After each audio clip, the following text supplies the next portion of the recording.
नमस्कार साथियों, स्वागत है आप सभी का हमारे Khurana study official YouTube channel पर।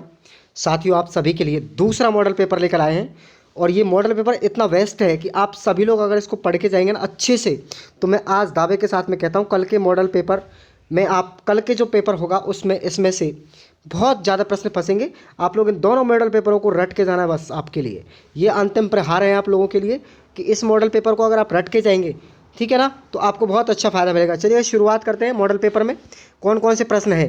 तो भाषा शिक्षण प्रवीणता, ये 60 नंबर का पूर्णांक है। पहले एक बार आप सभी लोग अपने दोस्तों को इसको शेयर करेंगे। आप ये नहीं मानेंगे कि ये मॉडल पेपर उस वर्ष का है। मैं आज भी कह रहा हूँ आपसे, इसको आप रट के जाओ, बस सीधी सी बात है, मैं फिर कह रहा हूँ आपसे, ठीक है ना। अब ये आपके ऊपर डिपेंड करता है कि आप लोग पढ़ते हैं नहीं पढ़ते हैं, ठीक है ना, लेकिन कमेंट गलत मत करना। क्वेश्चन नंबर 1 है कि हाड़ौती बोली बोली जाती है।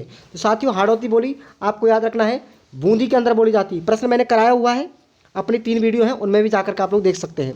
तो बूंदी में बोली जाती है क्योंकि हाड़ौती क्षेत्र बोलते हैं कोटा, बूंदी, बारा। कौन सा? कोटा, बूंदी, बारा और झालावाड़, ये अपनी 4 डिस्ट्रिक्ट हैं, आपको याद रखनी है। तो यहाँ पर बूंदी दिया गया है, आपका राइट आंसर क्या हो जाएगा? बूंदी हो जाएगा।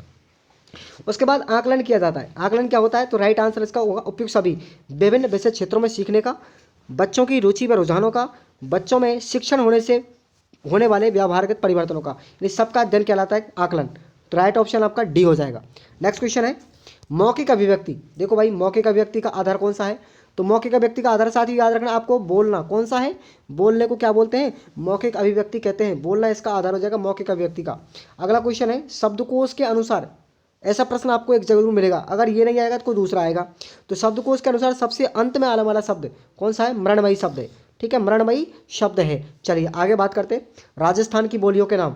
देखो, राजस्थान की बोलियों के नाम आपको याद रखना है, जैसे मेवाड़ी, मेवाती, हाड़ौती, मालवी, नागरचोल, अहिरभाटी, ये सबको नाम याद रखना है। उसके बाद मानक भाषा या आदर्श भाषा का तात्पर्य क्या है?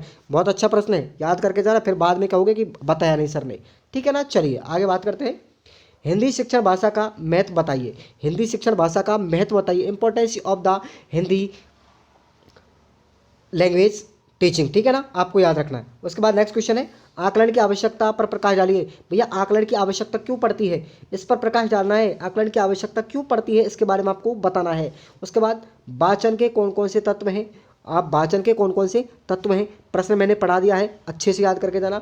उसके बाद अगला है कि लेखन के विकास के विभिन्न चरण कौन कौन से हैं। भाई, लिखने के लिए कौन कौन सी चरण फॉलो करने पड़ते हैं, वही चरण आपको मैंने पिछली 3 वीडियो में बता दिए हैं, पढ़ के जाना है। उसके बाद रूढ़ और यौगिक शब्दों का, एक तो रूढ़ शब्द, एक यौगिक शब्द, ठीक है ना, इन दोनों का अर्थ क्या, अंतर क्या होगा इन दोनों में। यानी रूढ़ शब्द किसको कहते हैं और यौगिक शब्द किसको कहते हैं? हिंदी व्याकरण का है, ये पढ़ा दिया मैंने। अगला क्वेश्चन है विशेषण किसको कहते हैं। भाई, व्याकरण आपसे पूछी जाएगी, हिंदी का पेपर है तो व्याकरण विशेष रूप से आएगी। तो व्याकरण में मैं आपको बता दूं विशेषण और विशेषण कितने प्रकार के होते हैं, आपको याद रखना। विशेषण 4 प्रकार के होते हैं और विशेषण के प्रकार आप लोग देख लीजिएगा। उसके बाद है घोष और सघोष वर्ण व्यंजन। घोष और सघोष व्यंजन कौन कौन से हैं, ठीक है ना, आपसे पूछ सकता है। घोष और अघोष, ये भी आपसे मिल सकता है नाम, एक ही बात है। घोष और अघोष कह लो, चाहे अघोष या सघोष कह लो, बात एक ही है, ठीक है ना। तो इसके बारे में आपको अंतर बताना है, कौन कौन से वर्ण हैं, किसको कहते हैं। अगला क्वेश्चन है वाक्य के अंगों को उदाहरण से ही समझाइए। ये पहले वाले मॉडल पेपर में था, अब मैं भी छाप दिया मैंने। अगला क्वेश्चन है बच्चों में सृजनात्मक लेखन हेतु उचित परिवेश और वातावरण का निर्माण आप कैसे करेंगे। अच्छा प्रश्न है। अगला क्वेश्चन है बच्चों को अपने अनुभव लिखने में आप क्या क्या सुझाव देंगे। बच्चों को अपने अनुभव लिखने में आप लोग क्या क्या सुझाव देंगे, अच्छा प्रश्न है। अगले बात करते हैं क्वेश्चन नंबर 14। निबंध पठन शिक्षण में ध्यान रखने योग्य बातें कौन कौन सी हैं। भाई, निबंध का जब हम पठन करते हैं तो पठन पढ़ते समय हमको कौन कौन सी बातें ध्यान रखनी चाहिए। अगला क्वेश्चन है शब्द तख्ती के 3 प्रकारों को उदाहरण से मैंने आपको बताया पिछले मॉडल पेपर में। अभिधा शक्ति, शब्दना शक्ति और लक्षणा शक्ति, तीनों शक्तियों के बारे में आपको प्रश्न इंपॉर्टेंट है, याद रख के जाना है। अगला क्वेश्चन है कहानी व कविता सुनाना बच्चों की मौखिक अभिव्यक्ति को विकसित किस प्रकार कर सकती है या किस प्रकार सहायक होती है मौखिक अभिव्यक्ति में। कौन सा? कहानी कहना, सुनना, कविता सुनना और सुनाना, ये मौखिक अभिव्यक्ति को किस तरीके से बच्चे की विकसित करती है। क्वेश्चन नंबर 16 हो गया। उसके बाद अगला है शब्द पठन विधि और वाक्य पठन विधि को उदाहरण से समझाइए। शब्द पठन विधि और उदाहरण विधि को अंतर से ही समझाइए। अगला क्वेश्चन है निम्नलिखित बिंदुओं में से 2 बिंदुओं पर टिप्पणी लिखिए, ठीक है ना। तो अब इनमें से 4 दे दिए। एक तो लेखन के विभिन्न पहलू। अगला पॉइंट है कि लेखन की रेखा अनुसरण विधि और अनुलेख विधि में अंतर। और एक ये प्रश्न इंपॉर्टेंट है भाई, आत्मकथा और संस्मरण। और एक पॉइंट है जीवनी।